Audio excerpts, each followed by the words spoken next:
Hello and welcome to another episode of the Ride and Inspire Rawcast. I'm on another one of my creativity walks. I'm in Austria at the moment.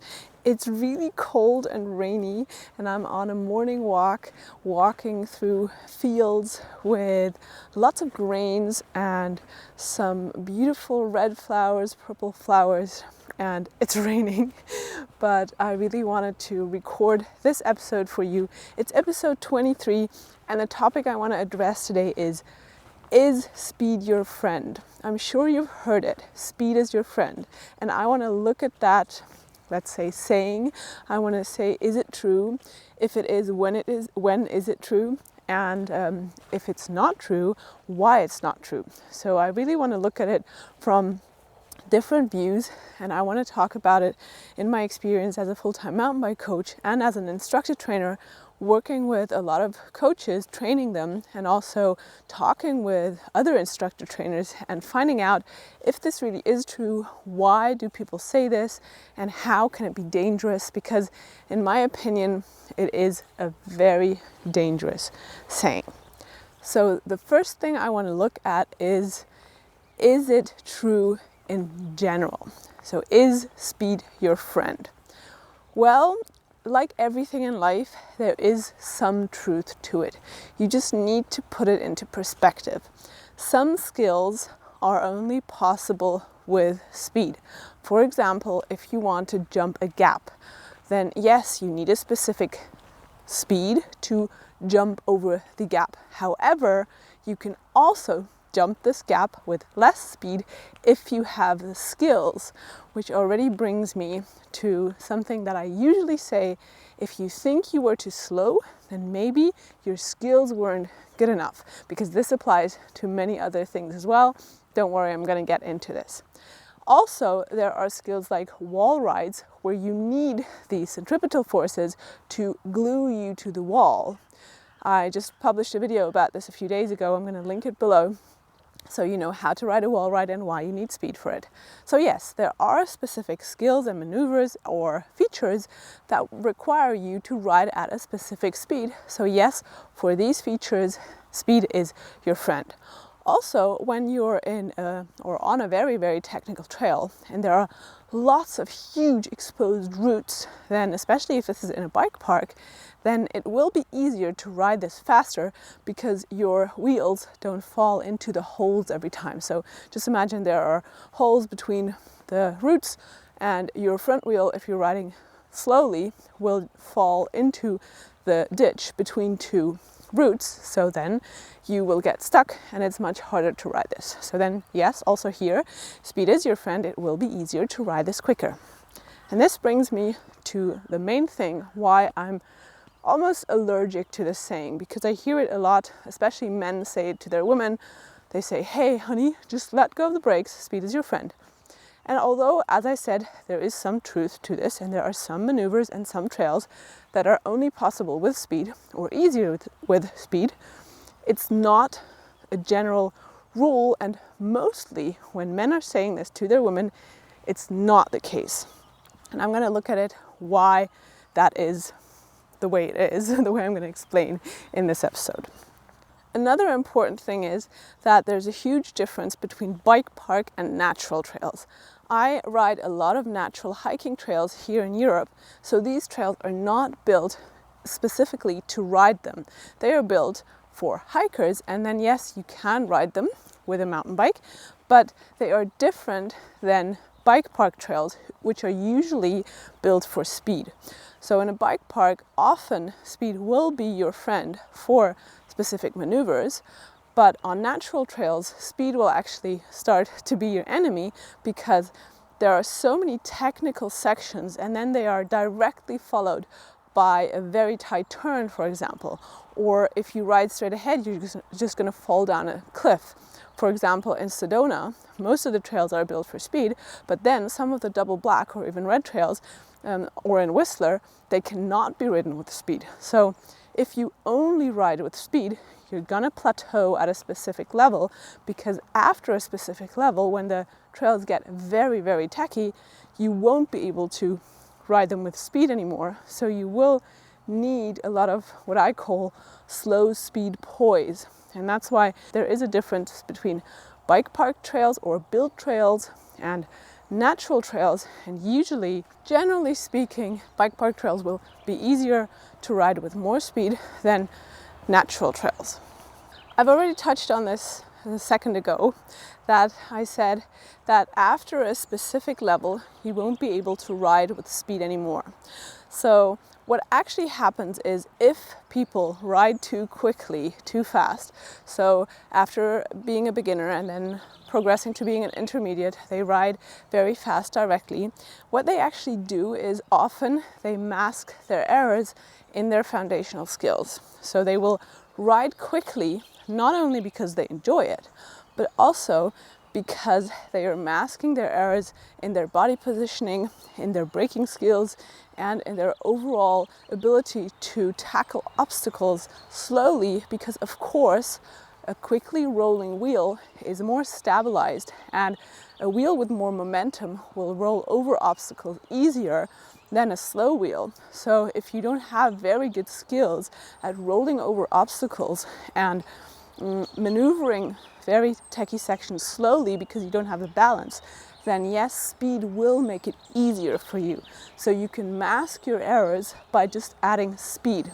However, and this is where there's a huge difference between men and women, you need strength for this, because what you're actually going to do is you're going to hold on to the bike with a lot of strength, so you need physical strength for this.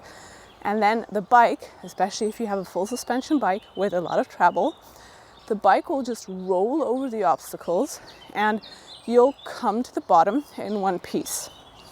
However, what you're actually doing is often you stiffen up and let the bike suspension do the job. This will work, and it will actually work for quite a long time, but only if you have the strength and, let's call it, the balls to hold on to your bike. So if you have strength and courage, then yes, with speed as your friend, you will come pretty far, especially with modern bikes and modern geometries, which are really good at masking errors because they have become so fluffy. So these are things you couldn't have done 20 years ago. But nowadays, with the bikes we're riding, we can compensate for a lack of foundational skills with speed for quite a long time. I would actually say that most black trails are still rideable. And in Germany and Europe, you'll probably come to S2 and sometimes even to S3, which is quite advanced. And then at some point, you'll hit a plateau, you'll stagnate, you won't be able to develop any further. Let's say there's going to be a section where there's a lot of big, huge roll downs, it's slippery, it's tight, you need to hit a specific line. And then after this section, there's a very tight turn, or it's just very, very long and steep, so you can't just let go of the brakes. And that's when people then come to me and say, hey, I'd like to ride this section, please, can we work on this together? And I say, yeah, we can, but you need to regress to progress. We need to regress to refine your foundation, to refine your positioning in the bike, to refine your braking, to refine your line choice, to refine your ability to roll over obstacles and to ride roll downs in control before we can actually tackle this section. Because in this section, you can't just let go of the brakes in between. This is a section where speed is not your friend. And then many people will say, yeah, well, you just need to have the balls, you just need to let go of the brakes and you'll be fine. And sure, yes, it can work and it will work, as I said, for a long time, but at some point it will not work anymore. And until then, you have automatized habits of, for example, letting go of the brakes on a roll down, or being able to ride technical chunky sections only if you're off the brakes. These are habits that will cause problems down the road. And that's why I really recommend to progress slowly and to progress to riding at a comfortable speed before adding speed to the equation to mask the errors that are currently holding you from riding these sections in control. What many people also often forget is that mountain biking is super diverse. So there's not just one type of mountain biking and this type of mountain biking is the real mountain biking. I think there are so many forms of mountain biking. I know mountain bikers, they just ride gravel roads, and who am I to say they're not real mountain bikers? I know mountain bikers, they never hit a trail, they're only on dirt jumps, and who am I to say that's not mountain biking, that's dirt jumping? You know, where does it end? Nowadays the borders of what's mountain biking, what's downhill riding, what's cross country riding, what's whatever there is, it's all mountain biking in my opinion. So I think we should always be very careful when we're giving generic advice, such as speed is your friend, if we don't know what type of trails this person is riding, what the goal of this person is. You know, is it to get down there as fast as possible, or is it to get down there as safe as possible? For me, to be honest, it's to get down there as safe as possible, and speed will come with time. I'm not a slow rider. I will ride faster than most men that I know, but I'll do it in control because I work my way up in control step by step. And you can do that if you let go of the mantra, speed is your friend, and start to believe in the mantra, control is your friend, and speed will come then. So I also want to share something that just happened to me on Instagram a few days ago. I posted a reel where I said two things that I wish I would have known as a beginner. And the first one was that riding fast is not a sign for really good skills, and that braking is more impressive than bunny hops. And another skills instructor wrote, I don't agree about both of them. If you want, I'm going to link the post below so you can read it, because actually he did agree, he just didn't read the caption, which is basically a very good example for mansplaining. That's like, yes, actually, and they don't even read the caption. But what I said in this post was that riding fast is not always a sign for skills. Because when I started riding, I thought, hey, look at how fast this person is riding. Wow, this is such an amazing rider. But then actually, they couldn't even ride slowly. So being able to ride fast, yes, that may be the ultimate goal. But if you only ride fast and only practice at your, let's call it happy speed, you're gonna hit a plateau at some point. You're not going to be able to ride faster, and you're not going to be able to ride techier trails. So you need to practice at different speeds, and you need to be able to ride technical sections slowly in order to refine your skills. And that's what I meant by this post, that just being able to ride fast is not a sign for amazing skills. Of course, the world's fastest riders are amazing riders, but they will also be able to ride slowly. That's exactly when I'm working with very advanced riders. When I was working with the lady for the Olympics, what we do is we practice at different speeds. And when we notice that the happy speed is working, then we're going to regress to a slower speed and practice at a slower speed. Why? Because in a race, you never know if you're going to be able to ride your happy speed. Just imagine you're stuck behind another rider and then you can't ride the speed. What are you going to do then, right? So a really, really advanced rider needs to be able to ride at different speeds. And that's what I meant by my post, that it's not only being able to ride fast, it's actually being able to ride in control at different speeds, what makes a real rider. And the second thing I said in that post was that braking skills or braking is much more impressive than bunny hops. And the reason for this is that, to be honest, when I'm working with super advanced riders, we work on braking much more than we work on skills like bunny hops for two reasons. One, braking is a fine coordinative move. So you need a super fine coordination in your index finger to be able to react and always adjust your braking power to the changing grip conditions on the trail. And that takes a lot of deliberate practice to be able to know, when am I braking? How am I braking? Am I letting go of the rear brake here? Am I easing off the front brake there? Am I taking both brakes? It's not only the knowledge you need, you also need a lot of practice for braking in order to be able to ride fast or slow, so at the speed you want to be riding in control. And braking will require much more practice to perfect than a bunny hop will. And also, braking is a skill that you'll need on every trail, whereas bunny hops are skills that you can actually get away with without needing for a long, long time. And if you don't want to learn it, you don't have to learn it to ride technical trails. And that's what I meant with this post, which apparently this other instructor didn't read and just commented, which I think is such a shame nowadays, not only in the mountain biking world, but generally, that people judge so quickly. They say, oh, I don't agree to this, is bullshit. And they comment, or they tell these people, sometimes even into their face, that they're lying or whatever, without really looking into what this person is actually saying, and trying to find common ground and trying to find, let's say, the mountain biking love buried beneath it, because we're all in this together. And why are there so many conflicts between or among mountain bikers?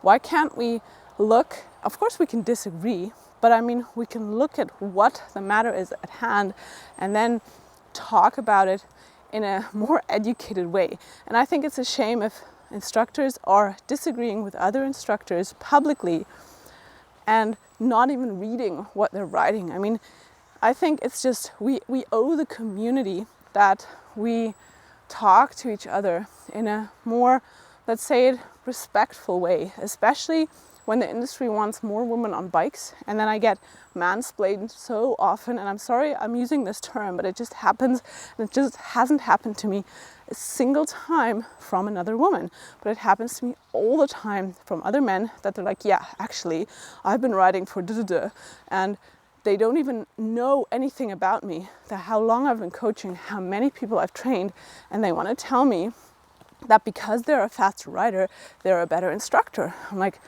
yeah, that doesn't have anything to do with it. The next thing I want to talk about is if you have the urge that you can only ride a section if you have enough space after the section to ride it out.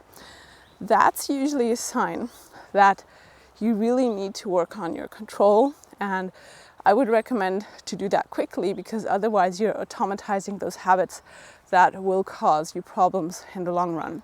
I see this a lot, that people say, okay, this is a steep section, there are some roots or rocks in it, and I can ride it only if I can let go of the brakes, and after the section I will brake. Of course, there are exceptions again to this. If the roots are super slippery, you don't want to brake on them, yes. If, for example, your front wheel is rolling down the roll down, it's at the verge of what is rollable, and then right after the roll down, there's a huge ditch where your front wheel is caught in. Yes, this is also where you don't want to hit your front brake with a lot of power, because yes, your front wheel will get stuck. But generally speaking, you can brake on much more than you think you can. And if you're only riding sections because you're not braking on them and you need space after that to then reduce your speed, by doing this, you are automatizing habits that will, for example, cause you trouble if that steep section is too long. Or, as I said before, if the steep section is followed by a tight turn or a cliff, so it just finishes in a cliff and you need to stop there. These are the things that will differentiate an amazing rider from a mediocre rider, that the amazing rider will be able to control his or her speed down there. I mean, look at riders like Rémi Métallier or others who are amazing fast riders, but also they can go at a walking speed down amazing, like massive features, because they need to do that in order to hit them afterwards. And that's something that I really want to give to the world: control before speed, because speed will then come, but you need to have control and slow speed poise first. Just like a kid doesn't learn to run before it learns to walk, I think we mountain bikers should also learn to ride slowly before we can then confidently and safely ride fast. And that's why I have a track stand course, which I give out for free. I'm going to link it below, because I really want to give to the world that mountain biking does not need to be dangerous, but we need to work on our skills to ride technical trails safely. It's nothing that just happens by doing. We need to practice these skills, and we need to spend time practicing in a safe learning zone to then be able to apply what we learned to a performance zone. And that's what most people, in my opinion, they just omit. They just start riding technical sections, riding harder, harder, harder, and then crashing along the way and then saying, oh, this is the price I'm paying for learning. But no, they're actually just automatizing habits that will then cause them to stagnate, instead of just saying, okay, let me slow down, let me work on my skills, let me build the movement patterns that I need in a safe zone, and then take it to the trails. And that's why all my skills courses, they have simple drills that you can set up right on your doorstep to develop the coordination, the strength, the balance, and the skills. So the movement patterns and the timing before you take it to the trails where these moves will have consequences. So you need to build the movement patterns in a safe zone, because you will have errors in the beginning, and that's okay. And then you can take them to the trails where your movement patterns already need to be settled. They need to be automatic, because their errors will have consequences. And that's why I have so many drills that are super easy to set up, that people can just follow right on their doorstep to build these movement patterns. And then you'll notice that you don't even need courage to ride trails, because you have the confidence that you can perform these movement patterns even out there, even out on the trails. And that's when you start to feel confident on your bike, because competence brings confidence. And most people try to skip this step. They're like, oh, I just want to be confident. I just want to be able to ride this section. Yeah, but you can either do it with balls, speed, and strength, but then you will hit a plateau and probably crash along the way, or you can do it with skills, which will take a little longer in the first place, but it will be much safer and much more, let's call it, perspective rich. So you will be able to ride harder sections, and in the long run also faster, but you will have to put in the work in the beginning. So it may be slower progress in the beginning, but in the long run you'll come much further than a person who's compensating for a lack of their fundamentals with speed. So to sum this episode up, I'd like to say, yes, speed is your friend does have its truths, especially when it comes to big features that require you to hit it at a specific speed, for example, for wall rides or gap jumps, or very, very technical bike park style sections where you will, through speed, you can just, let's say, it float over the big holes. However, I invite you to ride at different speeds, especially to slow down, to refine your foundational skills like balance and rolling over obstacles with your body suspension versus using the bike suspension. If you ride quick because someone told you that speed is your friend and you stiffen up, it's not going to help you, because your most important suspension is your body suspension. So if you're riding quick and you're confident at it, yes, it will probably work for quite a long time, but at some point, if you're compensating for a lack of skills with speed, you will hit a plateau. If, however, someone tells you speed is your friend, but you're not confident, you don't have the strength and you don't have the courage to ride with that speed, you'll probably stiffen up, which happens to many women because we don't have the strength. Then it won't help you, because if your body suspension is stiff, your bike suspension will not really help you. And that's why I invite you to slow down, to regress to progress, and to stop saying speed is your friend as a general rule. I invite you to start my free track stand course, which is a super important skill for more control in tight turns, in chunky sections, and just an overall amazing training to train your coordination and equilibrium, which is, both of these skills are very, very essential for mountain biking. If you'd like to do that, I have a free course for it, check below. And if you want to work on your foundational skills with me, I have a fundamentals course, and I have several other courses, just check the link below. I really hope you enjoyed this episode. It's an important episode for me, because this is something that kept me from making progress a long time, and still I hear that many people crash because of this speed is your friend mantra, and many people hit a plateau and then they need to regress to progress, which will then in the long run actually take them much more time than working on their slow speed skills and foundational skills right from the beginning. So don't make that mistake. Please work on your skills before you start crashing a lot, before you start adding speed. And then you'll notice that you'll be much more confident. You will not need courage to tackle sections because you'll have skills, and that's when in the long run you'll have much more fun mountain biking. And of course, especially if you're already older, you'll crash way less. That's all I've got for you today. Thanks for being here. I'm Roxy. Give me the thumb up and do leave me a comment below or rate this podcast on wherever you're listening. Goodbye.